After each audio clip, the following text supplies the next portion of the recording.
In my opinion, the only thing not canon in this series is this mediocrity. Ha ha ha ha, my friend.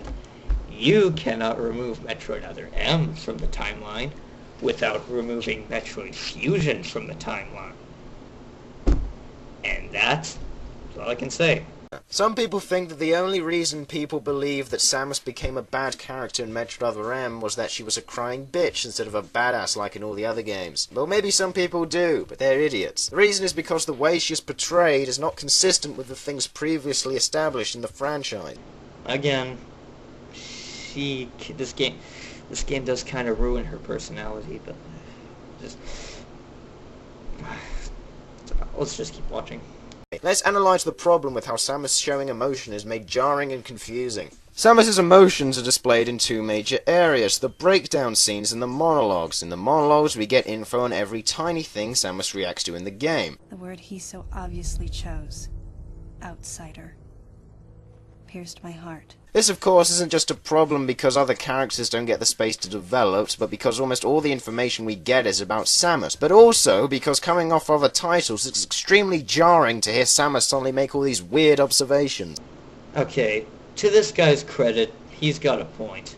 I mean, I know in Metroid Prime 3, you had to pretty much analyze everything, or at least I felt compelled to. I mean, I don't know if you had to analyze that much, but I just did because it was fun. But yes, the more analytical side of Samus is surprisingly not as compelling.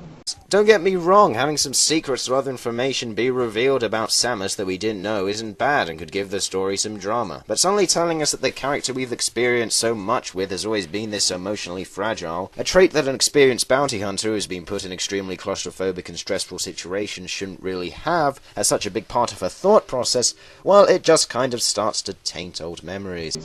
Okay.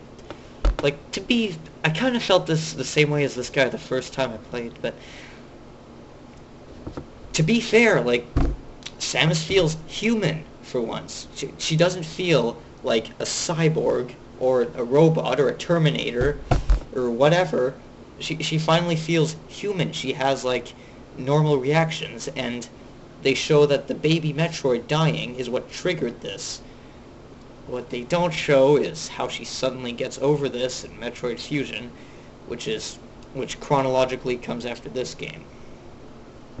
Fine. But wait, maybe the only reason there were no breakdowns in other games was because they didn't have the technology to display such an emotional scene. Or He had totally the technology to display an emotional scene. 1. Ridley intro from Super Metroid. 2. Finale of Super Metroid.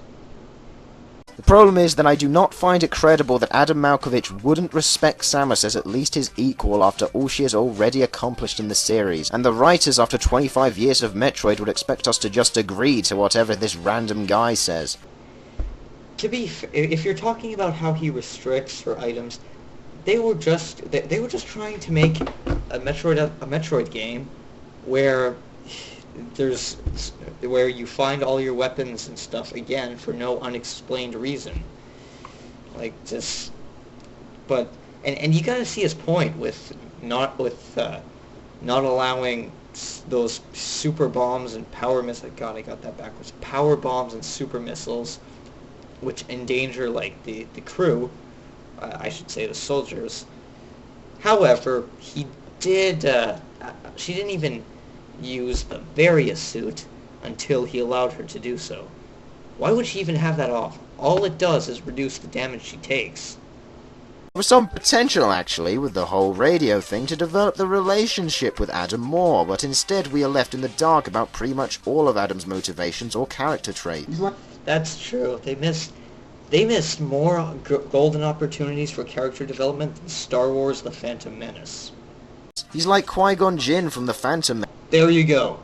I remember Admiral Dane was pretty cool. I know he was a pretty shallow character as well, but at least he didn't sit around expecting you to do everything he said. He was a pretty high-ranking official in the Federation, yet he understood that Samus was an asset to the situation, so he didn't get in the way of her methods. He would just inform you of what was happening alongside current events, which is a lot more than what Adam does by keeping you in the dark the whole time. It's true. I was pretty pissed off when, like, at the end there's this soldier guy who walks in, and it's not Admiral Dane. I don't understand why. It would have been better. Oh, yeah.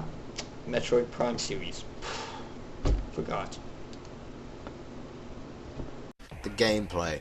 Now, before I start talking about the gameplay, I want to preface by saying that taken on its own merits, Metro Other M is a decent action title. Team Ninja managed to pull off some interesting mechanics and create a fun little arcade-like trigger-happy romp. Too bad as a Metroid title, the game falls flat on its face. The most glaring and jarring omission must be brought to light. What happened to the exploration? Sorry, but I was under the impression that the Metroid franchise's core-defining element was scouting alien worlds. The original was the game that coined the entire genre, for God's sake. Even if Adam Malkovich and Samus Aran had incredible chemistry, the fact that the game is so unabashedly linear forever places it at the bottom of the franchise. Getting told where to go has been implemented in the past, but there were always moments, even in the straightforward Metroid Fusion, that required the player to figure out by themselves where to go. Now, I'm not going to say that previous Metroid games were totally non-linear affairs. In most cases there was an order in which things needed to be done, yet the elements of freedom added the additional zen to the gameplay. For example, in most Metroid games there comes a moment where you see an unreachable item. However, with your current loadout it simply can't be reached.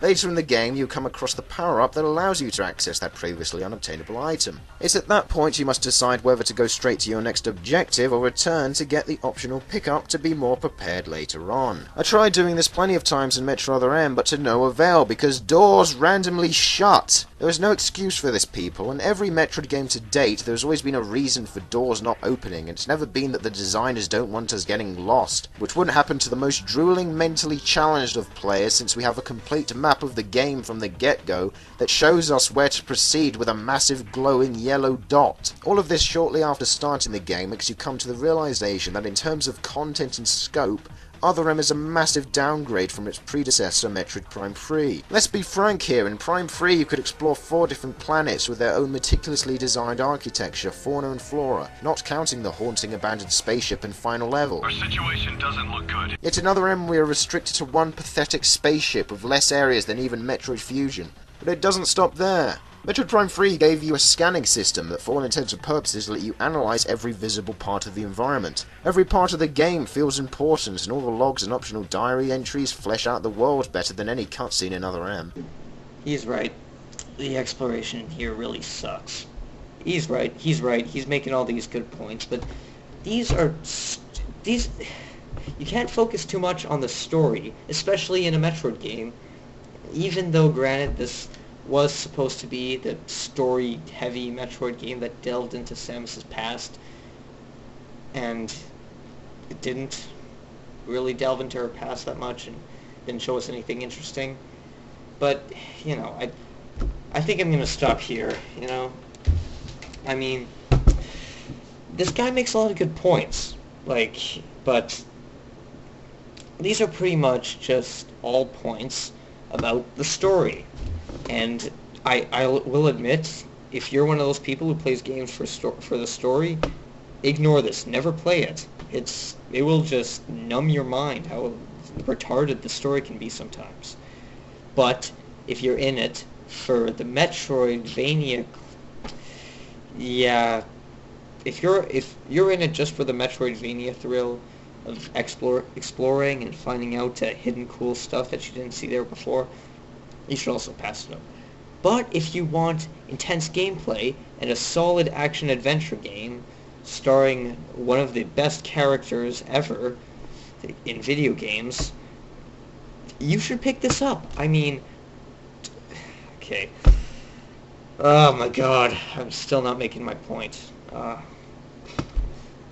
And I'm running out of memory. I'm running out of memory on my camera. I have 50 seconds left.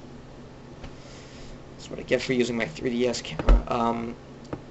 Okay, I should probably put a rating system now, shouldn't I? Okay, here it is. I can't think of a rating system I can implement, so I'll make you guys a deal. Next video is going to be top 10 Metroid games. How's that?